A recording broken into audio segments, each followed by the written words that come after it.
Well, South Africa ranks last in the world when it comes to its quality of maths and science education. According to the 2015-2016 World Economic Forum Global Competitiveness Index, South Africa is ranked last out of 140 countries. It's a shocking statistics for a country that spends a higher proportion of its budget towards education than the US, the UK, and Germany.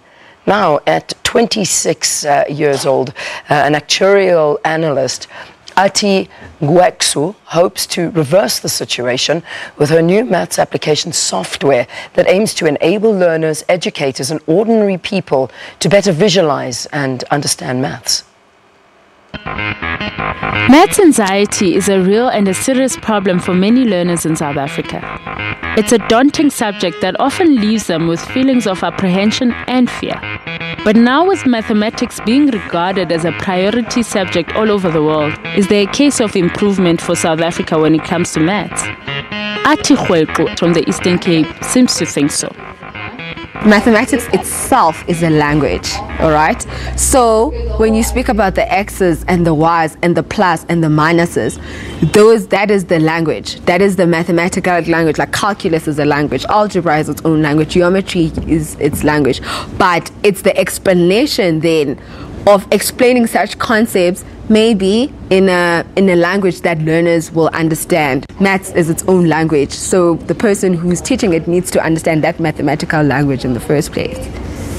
But the number of black pupils taking higher grade maths and science continues to decline year in and year out, as weaker pupils are encouraged to switch to standard grade.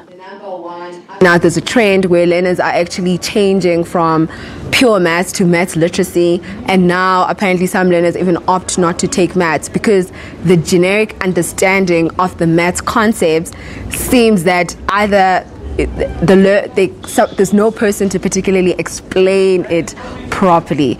Athi believes thinking of maths and education purely in economic terms is the way to go for the country. All of these jobs that are available, that there's a shortage in terms of skills, they actually do require maths, right? So now what happens is that our education system unfortunately produces very, like learners with just averages or just or maths that is subpar, which means they continuously get these, they get other degrees and then they become unemployed or unemployable because they've got degrees that are in excess supply. So the labor force can, consume so much of them, and then then it just creates a lot of structural unemployment in that sense.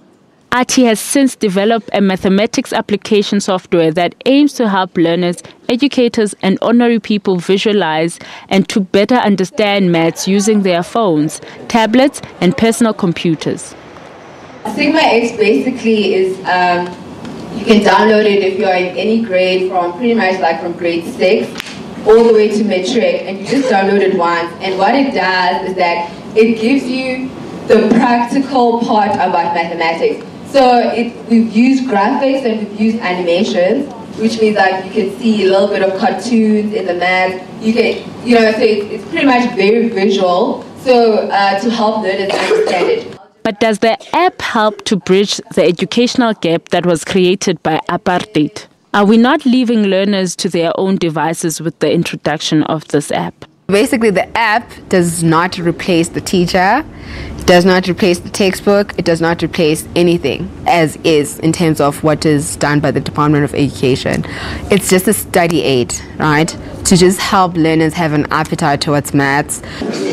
The app, which will officially be launched in July, does, however, require one to have data all the times to be fully operational.